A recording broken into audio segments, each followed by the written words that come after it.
नमस्कार। हमारे एक श्रोता ने कुछ बड़े दिलचस्प स्रोत भेजे हैं और ये एक ऐसे सवाल पर हैं जो हमेशा से मतलब अहम रहा है। भक्ति और ज्ञान के बीच संतुलन कैसे बनाएं? जी नमस्कार। और ये सवाल वाकई बहुत महत्वपूर्ण है। आध्यात्मिक राह पर चलने वाले अक्सर इस कश्मकश में रहते हैं। हाँ, तो आज इन्हीं स्रोतों के आधार पर हम इसी गुत्थी को सुलझाने की कोशिश करेंगे कि ये संतुलन क्या है और क्यों जरूरी है। बिल्कुल, क्योंकि इन स्रोतों में भक्ति क्या है, ज्ञान क्या है और अहम बात दोनों का मिलना क्यों जरूरी है, इस पर काफी विस्तार से बात की गई है। तो अगर शुरुआत करें, स्रोत भक्ति को कैसे देखते हैं? मतलब एक आम समझ तो है कि ये ईश्वर से प्रेम, समर्पण है। हाँ बिल्कुल, इसे ईश्वर के प्रति एक गहरा भावनात्मक लगाव, एक तरह का समर्पण बताया गया है।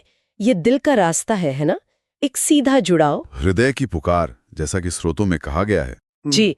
और ज्ञान ज्ञान को आत्मा, परमात्मा, ये जो पूरी सृष्टि है उसकी असलियत को समझने की एक, कह सकते हैं, बौद्धिक प्रक्रिया बताया गया है। अच्छा, यानी इसमें फिर वेदांत, उपनिषद, भगवद गीता, इन सब का अध्ययन शामिल होगा। हाँ बिल्कुल।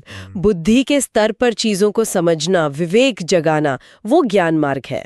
तो फिर यहाँ ये सवाल उठता है कि इन दोनों का संतुलन ही क्यों? मतलब कोई एक रास्ता पकड़ लें तो क्या स्रोत इस पे कुछ कहते हैं? हाँ, स्रोत इस पर बिल्कुल स्पष्ट है।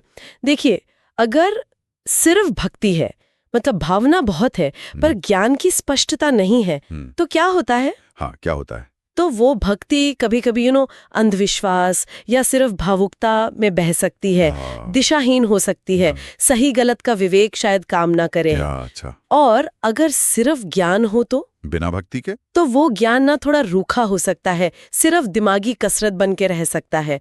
उसमें दिल की वो नरमी, वो जुड़ाव शायद ना हो। अहंकार भी आ सकता है शायद। बिल्कुल। ज्ञान का अहंकार बहुत सूक्ष्म होता है, व्यक्ति को सब पता है, लेकिन दिल में करुणा नहीं, प्रेम नहीं, तो वो ज्ञान अधूरा है ना।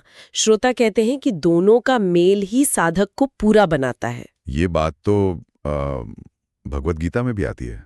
स्रोत गीता का जिक्र करते हैं कि कैसे श्री कृष्ण अर्जुन को। हाँ बिल्कुल करते हैं। श्री कृष्ण तो अर्जुन को कर्म, ज्ञान, भक्ति, तीनों के समन्वय की ही बात समझाते हैं ना। सही कहा।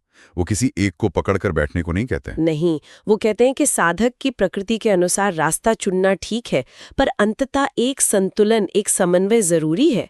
एक स्थित प्रज्ञ योगी बनने के लिए ज्ञान भी चाहिए और ईश्वर में अटूट श्रद्धा यानी भक्ति भी।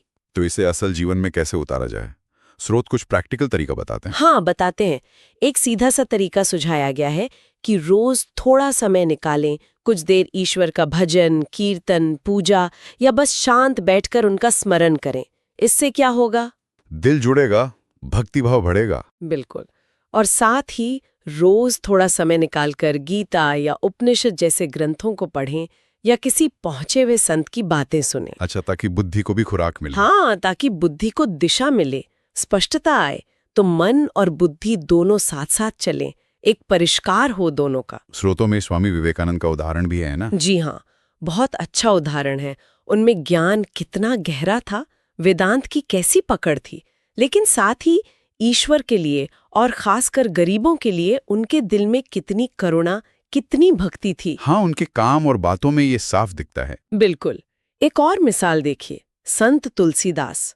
रामचरितमानस लिखा, जो भक्ति का सागर है, पर उसमें ज्ञान, वैराग्य, नीति कितनी गहराई से सब पिरोया हुआ है। सही बात, उनकी भक्ति में ज्ञान का तेज है। और उनके ज्ञान में भक्ति की आर्द्रता है, वो नरमी है। तो यहाँ ध्यान देने वाली बात यह है, जो स्रोत भी इशारा करते हैं, कि सच्चा विकास तभी है जब ज्ञान सिर्फ जानकारी न रहे, वो अनुभव में उतरे। हाँ, अनुभव बने, आचरण में दिखे, और भक्ति सिर्फ एक इमोशनल उछाल ना हो, बल्कि उसमें एक समझदारी, एक स्थिरता हो। तो कुल मिलाकर इन स्रोतों का सार यही निकलता है कि ज्ञान और भक्ति ये दो पंख हैं। बिल्कुल। सिर और दिल दोनों का संतुलन। हाँ, एक के बिना उड़ान अधूरी है। दोनों साथ हों तो साधक गहरे अनुभव की तरफ बढ़ता है, ईश्वर के करीब जाता है। एकदम सही। और यहाँ एक सोचने वाली बात ये उभरती है कि आज का जो हमारा दौर है, इतनी सूचनाएं, इतने इमोशंस, सब कुछ कितना तेज है। हाँ बिल्कुल। तो ऐसे में ये जो संतुलन का प्राचीन सिद्धांत है, भक्ति और ज्ञान का मेल, ये आज हमें एक स्थिर, शांत और सार्थक जीवन जीने में कैसे मदद कर सकता है? ये सिर्फ आध्यात्मिक खोजियों के लिए नहीं बल्कि रोजमर्रा की भागदौड़ में भी सुकून पाने का एक रास्ता हो सकता है ना? हाँ, बिल्कुल। इस पर विचार किया जा सकता है।